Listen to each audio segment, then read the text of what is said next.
Commentators Barry McGuigan and Dave Brenner. Herbie Hyde, a dancing destroyer in the white trunks with the red trim, usual corner team. Freddie King and co.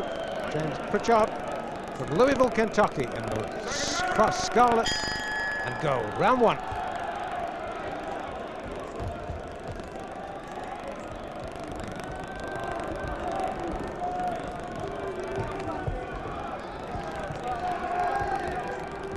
Scheduled for 10.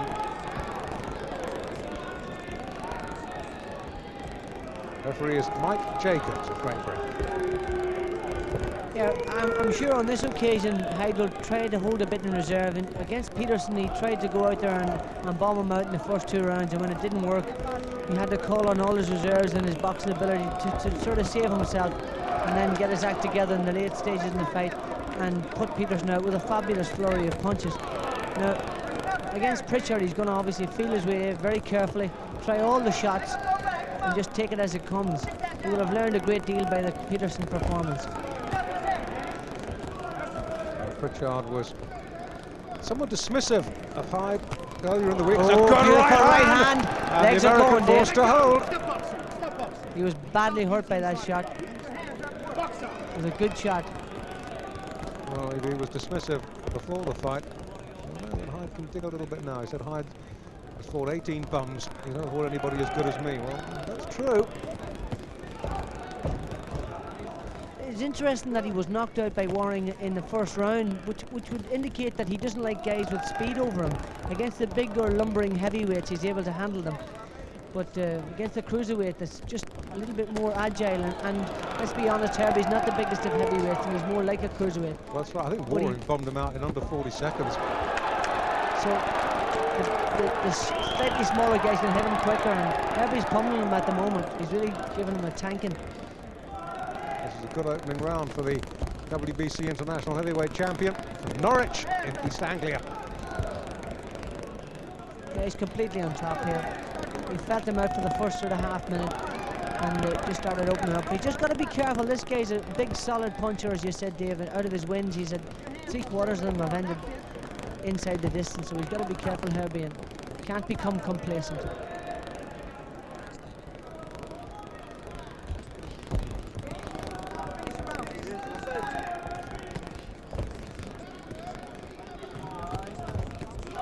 Good combination there. Banging the body shots in too. Hyde. Oh, a left hook right on the button. Yes.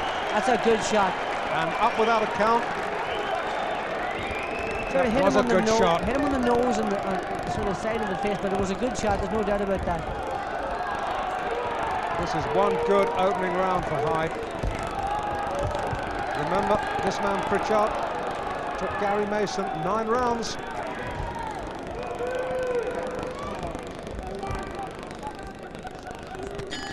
Oh, it's a good round for Hyde. Completely dominated the round and hurt him on a number of occasions. There was one particular good sort of left hook, like uppercut in that round. Near the end of the round, he sort of hit him on the cheekbone and the side of the nose. It was a good shot. And dropped Pritchard with it. And the referee didn't think it needed a count, but it was a good shot. Watch it here now. Bang, that's right on the button. Yeah. Remember, there are no mandatory 8 counts in British rings. A lot of overseas boxers tend to, well, forget that fact sometimes, and to their undoing. Pritchard was straight up. Mike Jacobs didn't have a chance to take up the count. Here is James Pritchard, and coincidentally 2 years to the very day that he fought Gary Mason, 12th of December 1990. Mason stopped him in 9 rounds.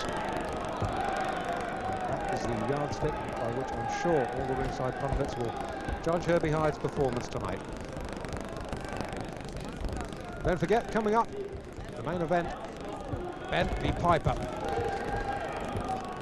Here's the chief support. He's just sort of picking his shots a bit more.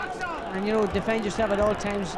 James Pritchard pulled away, then turned to the referee, and Hyde jumped on him right away, and the referee's giving them both a ticking off here. well, from Pritchard's viewpoint, that was Bit of a silly move. that was right out the amateurs. You defend yourself at all times. Absolutely. Good right hand by Hyde. This guy's got a quick hands, I'll tell you. That right hand, just look at the way he's peppering the body too.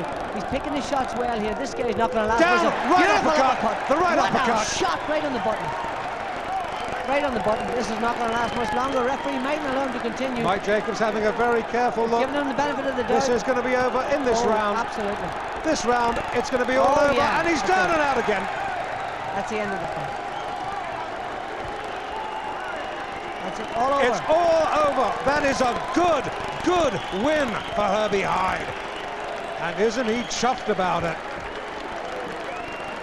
Super performance. That, I tell you, he is just getting better and better and better. There's no doubt he's developing into a really substantial heavyweight. He's becoming better. He was much more patient in this fight. He didn't go out there trying to bomb the guy out. He picked him very carefully apart and then just loaded up with those shots in the second round and took him apart. Very, very good clinical performance by him. And it's now 19 really fights, 19 wins, 19 KOs. I think talk of world title fight. My goodness, that looks precarious. I think talk of world title fight is a little way off yet, but I tell you, it won't be too long. Here's the first knockdown. Right hand round the side. That was an uppercut, but bam, right on the button. And he took over here at the end. When Hyde gets you going, he doesn't let you off the hook. He hit him uppercuts, right hands over the side. Final one was a right hand just below the butt of the ear, and that was it. And here's the final knockdown again from a different angle. Right uppercut. Watch the way he's changing his attack. Right round the side, pulling him up the middle, bang. He makes sure and gets you. Well, I tell you, Barry, a year ago, this man went 10 rounds with Alwyn Norris. In March, he went 10 rounds with Tim Witherspoon. That puts Herbie Hyde's performance